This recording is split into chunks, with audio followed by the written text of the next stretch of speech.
Hello student, welcome है आपका Nanda test classes में।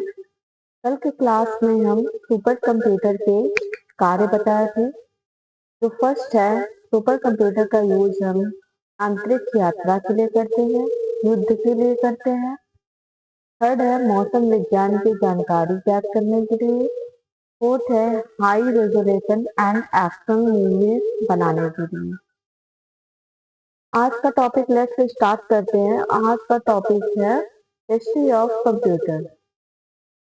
ठीक है, तो सबसे पहले हम कंप्यूटर का जो स्टार्ट हुआ था लगभग 16वीं शताब्दी से हुई थी। कहाँ से? चाइना से। ठीक है, जिसका नाम था अबेकस, जिसका आविष्कार चीन में हुआ था और आविष्कारक है ली काई चेन के द्वारा किया गया था। इसका मोस्टली प्रयोग एडिशन और सब्ट्रैक्शन के लिए किया जाता था।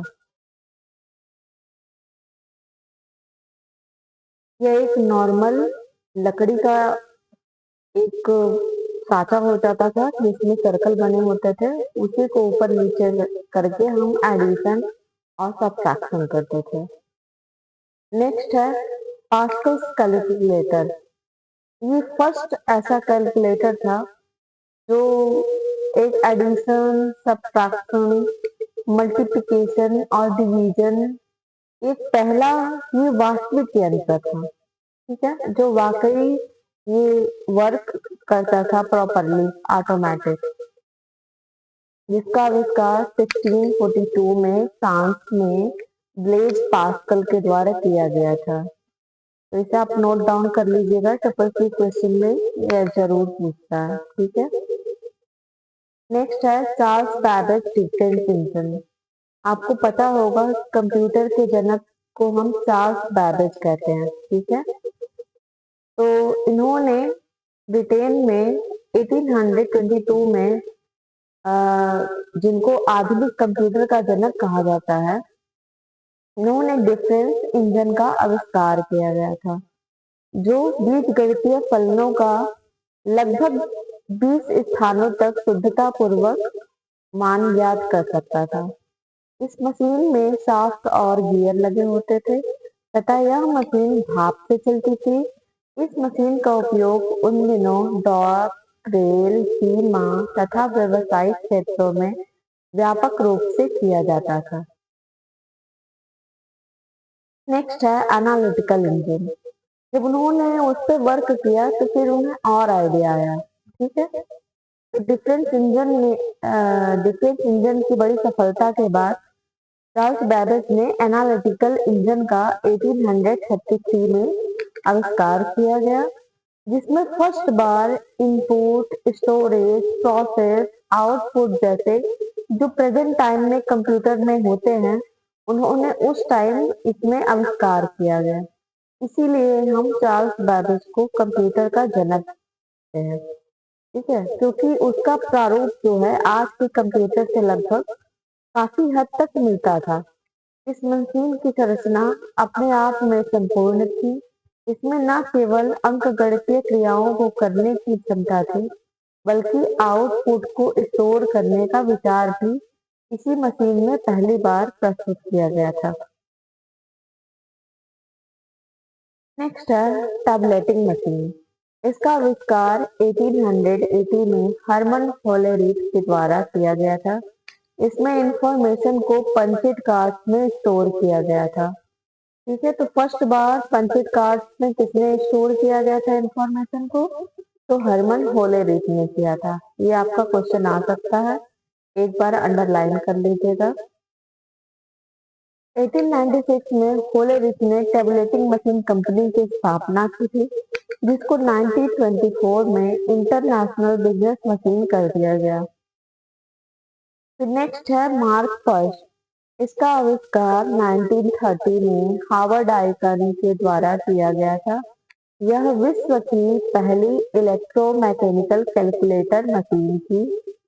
ठीक है, पहली विश्व की इलेक्ट्रोमैकेनिकल कैलकुलेटर मशीन कौन सी थी? तो मार्क फर्स्ट था। ये क्वेश्चन नोट डाउन कर लीजिएगा। नेक्स्ट है ENIAC।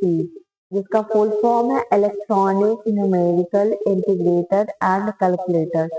इसका कभी कभी आपको ट्रिपल सी में फुल फॉर्म भी पूछ सकता है। और फर्स्ट जो पहला इलेक्ट्रॉनिक कंप्यूटर था वो ENIAC ही था। ठीक ठीक है। तो विश्व का पहला कंप्यूटर इलेक्ट्रॉनिक कंप्यूटर ENIAC था। ठीक है। इसका आविष्कार 1946 में जे प्रेस्पर एकर्ट एंड जॉन मॉचली के द्वारा किया गया था। यह विश्व का पहला इलेक्ट्रॉनिक कंप्यूटर था। इसे जरूर नोट डाउन कर दीजिएगा, ये मोस्ट इम्पोर्टेंट क्वेश्चन है ट्रिपल सी और ओ लेवल दोनों पर्पज से। ये आपके कंप्यूटर से रिलेटेड कई एग्जाम्स में भी आ सकते हैं। नेक्स्ट है EDSAC, फुल फॉर्म है electronic delay storage automatic calculator. इसका आविष्कार 1949 में मॉरिस विल्कस के द्वारा किया गया था। नेक्स्ट है टॉपिक दोस्तों जनरेशन ऑफ कंप्यूटर। ठीक है। तो आपको आई थिंक पता होगा कि जनरेशन को हम 5 जनरेशन में डिवाइड करते हैं। ठीक है। जो 16वीं शताब्दी से शुरू हुआ था, लेकिन वर्तमान में पिछले 50 वर्षों के दौरान ही तेजी से बदलाव आया है। जिस अवधि में कंप्यूटर का विकास हुआ उसे 5 चरणों में विभाजित किया गया है, जो कि जो मोस्ट इम्पोर्टेंट है वो टेक्निक पर आधारित है। ठीक है। जो मूल रूप से कंप्यूटर के काम करने को तरीके को बदल देता है।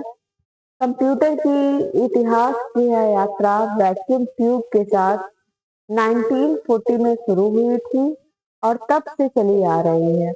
वर्तमान में यह AI आर्टिफिशियल इंटेलिजेंस का प्रयोग कर तरक्की कर रही है। विकास के परिणाम स्वरूप तेजी से छोटे, सस्ते और अधिक शक्तिशाली कुशल कंप्यूटर का आविष्कार हो पाया है। कंप्यूटर की टेक्नोलॉजी के आधार पर 5 पीढ़ियों में बांटा गया है। तो आज का टॉपिक यही समाप्त करती हूँ दोस्तों। प्लीज अगर आपको लेक्चर अच्छा लगे तो प्लीज एक बार लाइक और सब्सक्राइब जरूर करिएगा। मैं कल आपको फर्स्ट जनरेशन 1942 1956 ये पढ़ाऊंगी। आज के लिए थैंक यू। Good night.